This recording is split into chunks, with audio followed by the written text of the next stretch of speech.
asalaamaaleykum mbokki internet yi ñu leen di ñaan rek ngeen abonné ci seen YouTube bi di F3S TV Fondation Sopp Serigne Saliou bu ngeen pare ngeen laal seen cloche de notification F3S TV la chaîne des salihou et des salihat.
Salli ala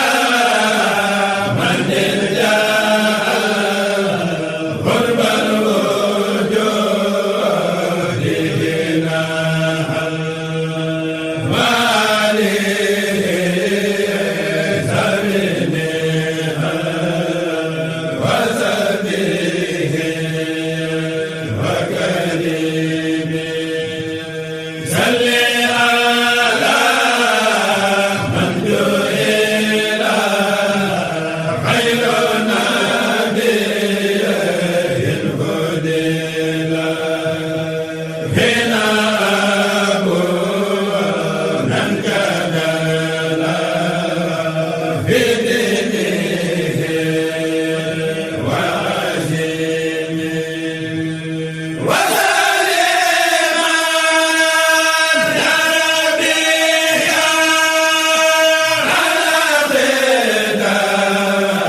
ñu leen di ñaan rek ngeen abonné ci seen YouTube bi di F3STV Fondation Sopp Serigne Saliou bu ngeen paree ngeen laal seen cloche de notification F3STV la chaîne des salihou et des salihat.